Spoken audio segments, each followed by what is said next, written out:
Wonder, can this Lions team be America's team? You gotta win. I was just gonna say that too. Nothing else matters, man. Like that's where I want to get to. Can we have guys on our team that people just despise because of how good they are? Campbell, because Dan Campbell, I don't love his antics. I'm not gonna lie. I didn't love the biting kneecaps. There comes a time where you gotta put people down, and you don't want to do it. I don't like sadness. I like happiness, and watching a player lose their livelihood on their last chance. Oh my God. It's just, I wonder, can this Lions team be America's team? But again, see, here's what's the ultimate kicker in it. And you guys seem to think, that they will be.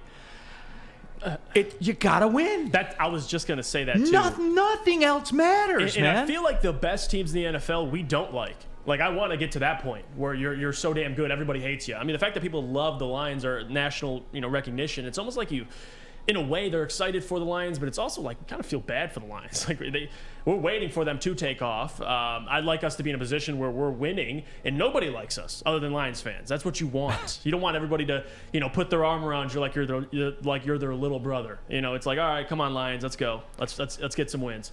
Yeah, and that's what it's all going to come back to. Yeah. And you get that bump when you're on Hard Knocks because an NFL fan that lives in Tulsa, Oklahoma, is watching about the Lions, and they didn't know anything about the Lions before. They just know that they never win games, and they'll see the heart. And like I said, you'll see the sound bites, and you'll see the clips and the meetings and all that stuff. And this is weird, but we've talked about this with me before. One of the best parts about Hard Knocks, the one that always shakes me, that when I talk to NFL players, I always ask them about the old grab your playbook. And then the camera's right there behind you. Like, I hate it, but it's my favorite part of the show. And guys, I wish that you could have seen the look on Sam Flannel's face when I said that. Sam, I'm sorry, man. That to me grabs me. I don't know if you remember, the most heartbreaking one to me was Roberto Aguayo. Remember when he got cut? He was that kicker who got picked higher than any kicker since, I think, Sebastian Janikowski. I was just heartbroken for him because it was like his second year and he was done. And I don't even think he's been in the NFL since. It's just so damn heartbreaking, man. It is. But it hooks me in every single time, dude, because I enjoy that more than I like watching, like when they show this, they do the obligatory clip of the star quarterback or whatever. Like, I'm just whatever with that. I'm always amazed by that because I don't think people realize, like, there are a large group of players that never quite make it. Mm-hmm. And there are guys that get cut that was their last shot. And they're going to sell insurance or they're going to work an everyday job like everybody else. It's part of the Hard Knocks experience, unfortunately, because, like, being cut is part of training camp because a lot of people who have their last hopes, even rookies who are drafted or undrafted, that might be their last chance and they're gone. It's part of the drama. It's part of the experience. I'm not going to lie, Neal. It hooks me into it. Just, I don't like sadness. I like happiness. And watching a player lose their livelihood on their last chance. Oh, my God. Awful. Yeah, absolutely. Nap God says Neal is bipolar. Based on what?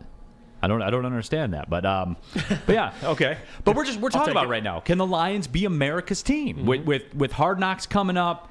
And I will say this. Do you think that everyone's going to like Dan Campbell? I think everyone nationally will feel about Dan Campbell the way we did, when we saw the first press conference and everything like that. Right. But again, it will come back to it through all this. Got to win games. And there's been a lot of discussion in the YouTube chat thread today about Dan Campbell's coaching acumen, where I think it's safe to say, this isn't unfair, it was a bit of a struggle to start the year, right? Fair? Tell me if I'm unfair. Oh, absolutely. Do you remember the Bears game on Thanksgiving where he completely mismanaged the clock and allowed the Bears to kick a field goal, like a 25-yard field goal with no time left on the clock? And that's the thing that kind of worries me because I don't want the Lions to necessarily become America's team because of a guy like Dan Campbell. Because Dan Campbell, I don't love his antics. I'm not going to lie. I didn't love the biting kneecaps. I didn't love the race car helmet. I didn't love him crying at the end of the Vikings game in the post-game presser. And I think he will charm a lot of people. I think he's a likable guy. I think he's kind of a football, rah-rah, muscles kind of guy. But at the same time, he showed a lot of youth and inexperience in his in-game coaching, and that's what I need to see next year, him to take a leap and not just him being like a cool guy, like a nice guy. Although I will say this, maybe it'll show him during the meetings, maybe he's more smart, maybe he's more cerebral than I think. That's what I'm looking to see. On the YouTube chat thread, NapGod says you hate and love the same thing. Well, yeah, I mean it's weird how that works with me. That grabs me more than anything I've ever seen in sports television. Grab your playbook, and you want to be like, no, don't go. But you have to go, and and it doesn't matter who it is. And somebody in the YouTube chat thread says, and I'll bet it'll even hit differently, like when it's your team. Will it? You think it will, Juicy J? As a Lions fan, man, like the more I think about it, and I see people talking about it in the chat as well, the fact that we hate Aaron Rodgers so much, and he's so damn good, like that's where I want to get to. Can we have guys on our team that people just despise because of how good they are? That's where I'm hoping the Lions this year at least they take a step forward. And to Sam's point earlier about the start, it was an ugly start. I'm not gonna lie to you. I was one of the Lions fans, and I was on the morning show at the time defending Dan Campbell, but also at the same time, like I don't have really much to defend given what I've seen. What I will give him credit for, though, Sam, is how he ended the season. Once Anthony Lynn was let go or fired, and he brought up Ben Johnson, and Dan turned into the main play caller, there was some things that was shown, but I'm hoping this year you can capitalize on it, because if there's still those in-game situations like you alluded to last year, we have an issue. Like, I'm sorry. That's like Joe Judge. In his second year, he called a quarterback draw on his own, 15-yard line. God. Like his second, again, I keep bringing up Joe Judge, but those are the waters you want to swim in. No, you will drown, Dan. No, Jeff, I love your point about Dan Campbell in the end of the year, because my favorite thing that he did was putting a professional bullet in Anthony Lynn when it just wasn't working. He was his friend. He was the guy he brought along, and it just wasn't working. And he had the wherewithal to just be like, it's not working, you're out. And the Lions actually looked like a pretty good team after that. They were 500. That's what you look for, too. Yeah, and Jared looked better. Absolutely. And you know what? And that kind of went under the radar for me about the Dan Campbell, about the whole Anthony Lynn thing. I'm glad you brought that up, Sam Flannel. You're getting killed in the chat thread right now.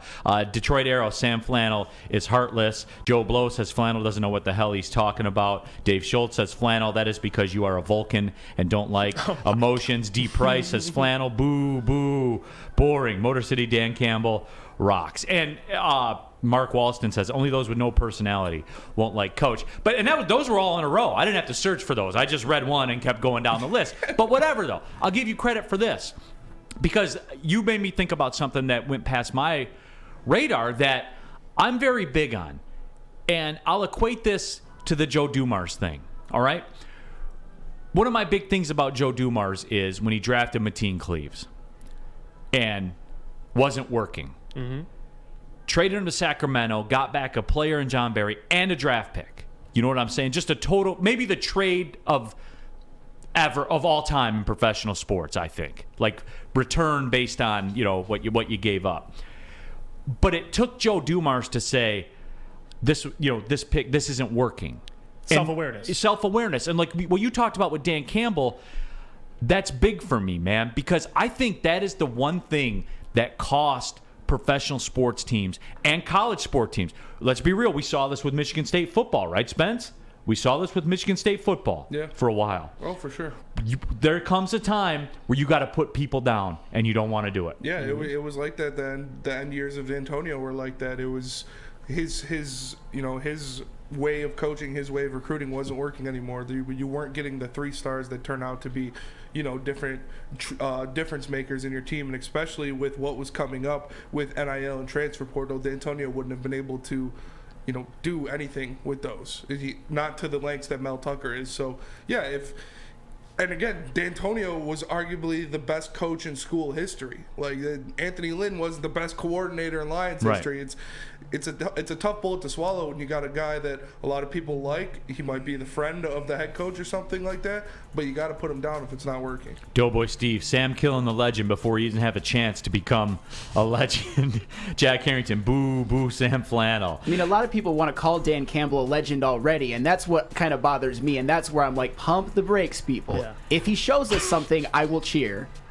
And I'm with you there, Sam. I'm with you there. David E. Walker, Sam Flannel going to be on season 6 of Stranger Things. Oh, am I going to be the next Billy Hargrove who's on there for one season and just like dies by the mind flayer or something? That's what I would be, hands down.